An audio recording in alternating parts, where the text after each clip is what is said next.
beyond the notes.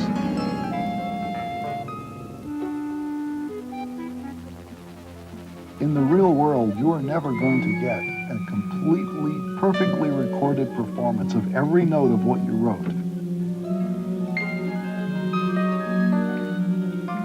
beyond the overtone series.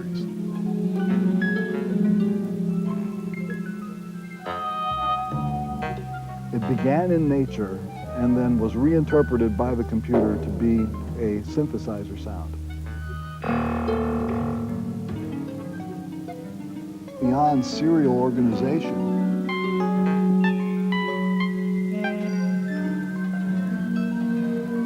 irrespective of any kind of compositional system,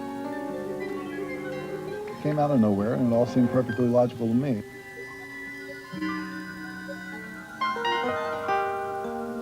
Beyond love, I'm very interested in making structures.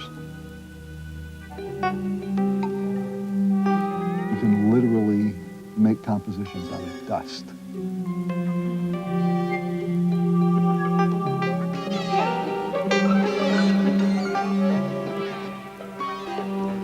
The whole body of my work is one composition. Dissonant chords and nice tunes and triads and straight rhythms and complicated rhythms and just about anything in any order. Right. And the easiest way to sum up the aesthetic would be anything, anytime, any place for no reason at all. And I think with an aesthetic like that, you can have pretty good latitude for being creative. There's two things you ought to consider here. One is the possibility that the whole body of my work is one composition. Right. And only separated into individual tracks, so to speak, because I'm releasing it on records. And it takes me years to put it together, but if I was all done and you stuck it all together, it's one composition, basically. And a theme that started off in, on the first record could just as easily occur later on with no reason other than, since the whole mass of work is one composition, why can't you recapitulate a theme that started off years ago? One of the reasons why my music wound up sounding the way that it does is for the whole idea of what melody is. There are many people who can listen to Varese and say, well, there's no tune there, but I hear melody in Varese, and I hear the intervals that he uses, I hear as melodic intervals. That all seem, real normal to my ear. I know that by ordinary standards, that's very dissonant music. But I liked it. And his concept of music being organized sound was an idea that I could understand on a molecular level. That was obvious to me. When you were younger, you went to these monster movies. You did get involved with Stockhausen's music, with Varese's music, all at the same time. Did that just come out of nowhere? Yeah, it came out of nowhere, and it all seemed perfectly logical to me. Now, first of all, a European audience is probably not familiar with what the U.S. term monster movie really means, or the reason why a person could enjoy looking at monster movies. Monster movies in the 50s were black and white, cheap, really stupid things that were supposedly done to be serious and scary, but to the trained eye were absolutely hilarious. And I used to look at these things not because I thought that, monsters were something fascinating or terrifying, but because the production values of these films were so cheap, and the idea that somebody would actually spend $4 or $5 million to make an object like this and present it to the public as entertainment, and the nerve that they would show you a giant spider where you could see the nylon strings making the legs go up and down and expect you to be scared by that. I thought it was hilarious. So I used to enjoy seeing those things. And at the same time, and that's something that I would do for recreation, but at the same time I was just learning about music, and my particular taste in music was in the direction of contemporary classical music and also rhythm and blues. I was at the same time I would buy the Varese album, I was buying R&B records by black singing groups, quintets doing harmony vocals with very simple chord progressions, and I liked that just as much as I liked what Varese was doing. And I ran into Stockhausen at a water fountain out in the hall and just said hello to him, but that was about it. What did he say? Hi, hello. Isn't that what you're supposed to say when you bump into somebody at a water fountain? What do? Should he have turned to me and said, you know, that record that you have that you've been listening to for years, it's full of mistakes. That would have been good. To the extent that I can afford the samples. And you have to be crazy enough to invest your cash to teach somebody how to do something that nobody wanted to hear in the first place.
Some of this stuff then. The horns are going to come out of 5 and 6. The oboes are out of 1 and 2, and the violin pits is out of 3 and 4.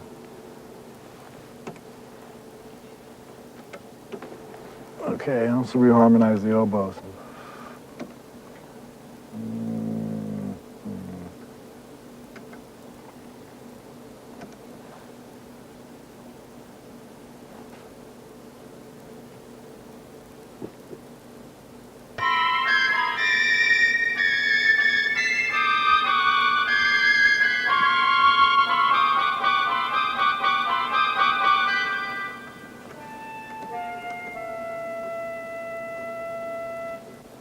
Can you turn the pizzicato up, Bob? The pizzicato precedes the oboe notes slowly, slightly, just by shifting the whole track.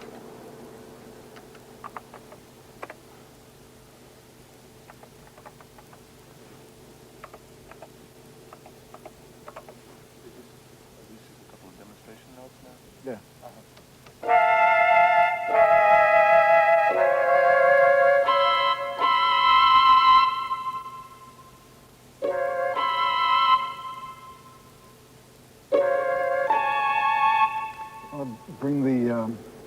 Bring the oboes down a little bit in relationship to the pizzicato.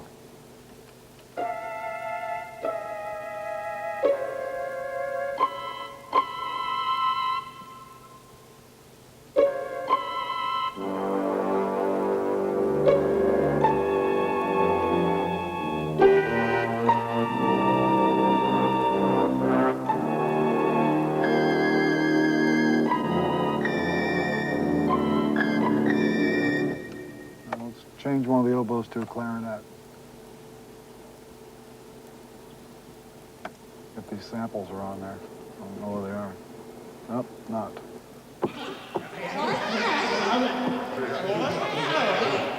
And we'll make him double the brass. Bring the pizzicatos back.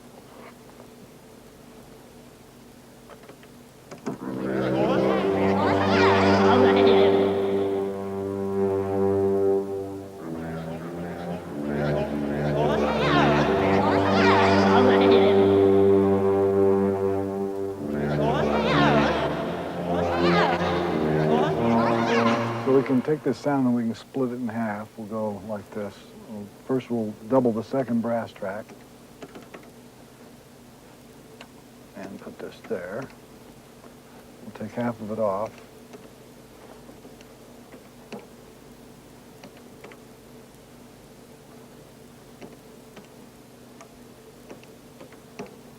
So one walt will play with one brass track and the other walt will play with the other.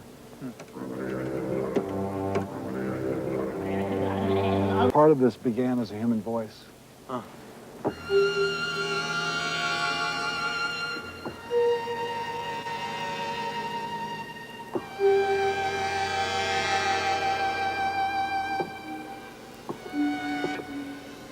Then you have a couple of waveforms in there that sound very close. There's 4 different partials, all playing at the same time. One partial is this.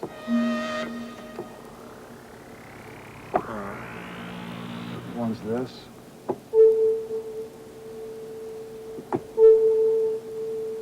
One is this.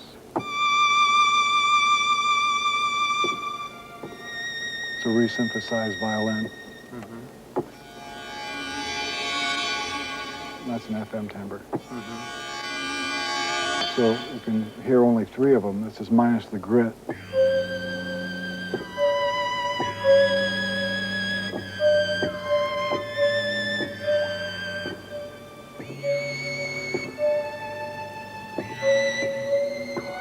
You hear one of the pitches in there moves microtonally, and everything else moves according to the scale. That little...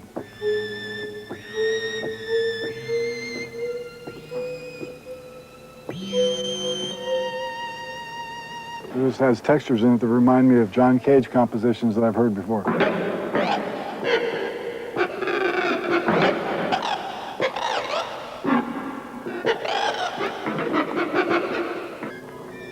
Now, if we want to have a piano doubling all of this, we just go like this.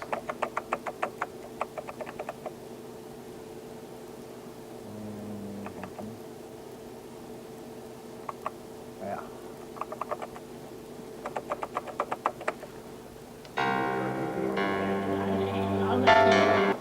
Or we could decide that none of that was correct and just replace all the instruments.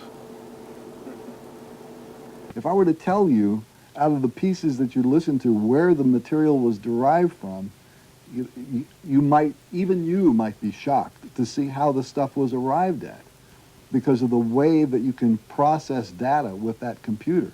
It is unbelievable. This takes it like a step beyond serial organization into, it would be a very technical description to show you what happens, but let's just say that the value of an aesthetic concept like the economy of means, which people often speak of in Stravinsky, where you have these little cells of melodies that get moved around. The synclavier allows you to take that to a ridiculous extreme.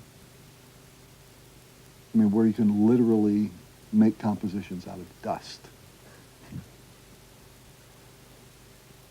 Don't you? Of course. I mean, but like numerical dust. Well, let's go back to what is a melody. A melody is like a, in one way, it's like a word. You know, the whole melody is a word. The whole melody is also a complex waveform. Because if you look at the melody in terms of where the notes go up and where they go down, you could look at that as if the whole thing was a waveform.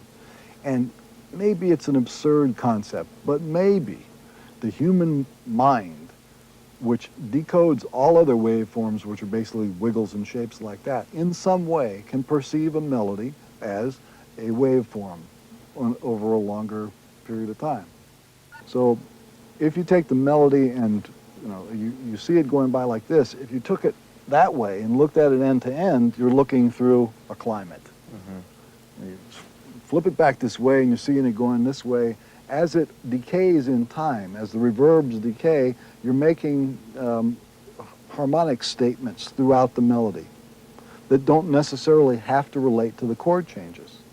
Then you step back from that and you could say, well, if the melody can be seen this way, then in a much larger scale, the entire composition is a big word, a big complex waveform, a big climate. Now, all of those things have an effect on the human brain and on the people's, it affects people physiologically. What happens to you if you listen to Beethoven's Fifth as a big climate? You know, da-da-da-da, it's a word, right? But then there's more, you know, and look at the whole thing. You get to live in that climate for the duration of the piece if you choose to do it. What does that do to you? Or what happens to you if you attend Lulu and sit through all of that? That did something to you, you know? Or, you know, for those lucky people who can stand to sit through the entire ring, you're physiologically modified by experiencing this world. And we've seen what the result of that can be. People do not talk like this unless they are very sick. And that's the way normal music notation is. You see? People talk with rhythms that go all over the place. So why not have melodies that have the same rhythms that resemble human speech? There's a place in France where they have the ice show. And it's got a 200 cycle hump in the room, and there's a lot of curtains. And so instead of getting a slap back, you get a thud back from the wall. And I'll just keep it in the percussion so you can test that.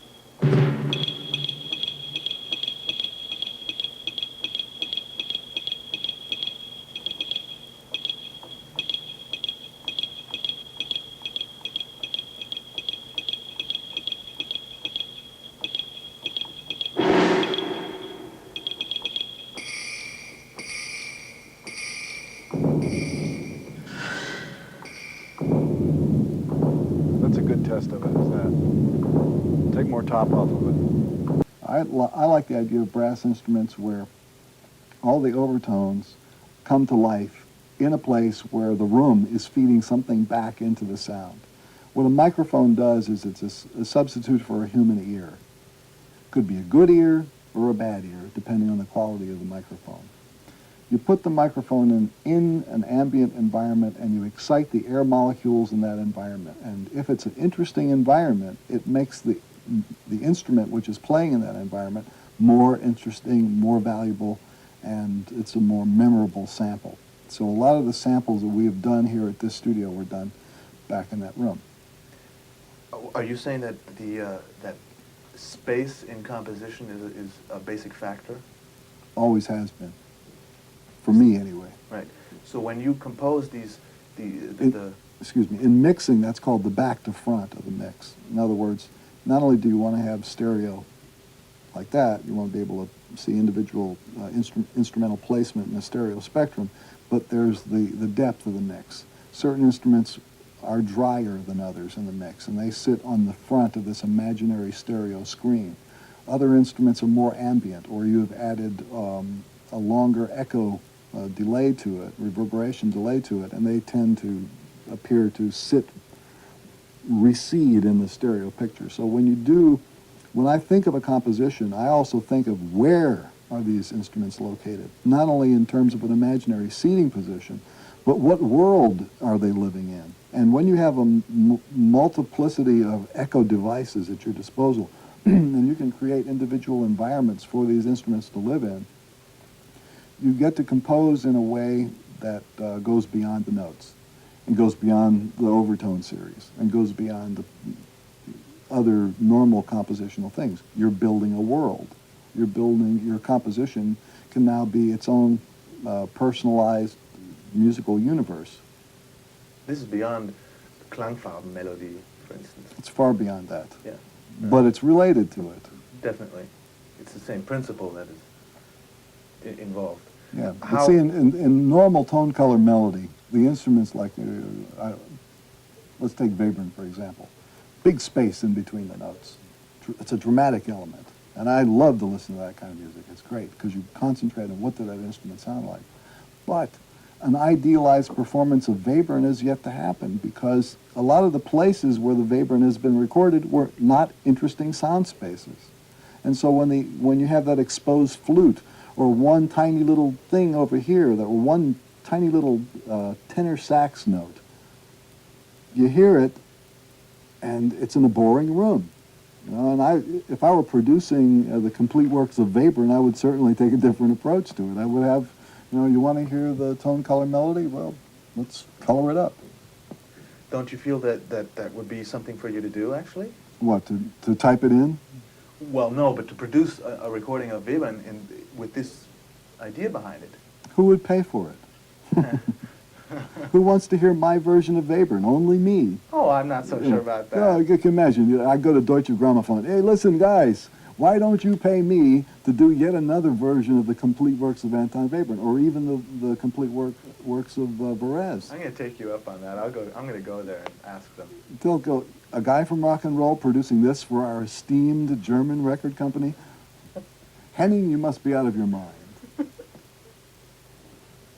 Well, we'll see. Yeah, okay. Speak for yourself, Henning. No, it's only a joke.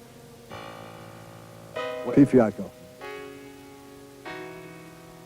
No, what did Varese say? The composer Modern day composer refuses to die. refuses to die. If you can imagine putting that into a manifesto.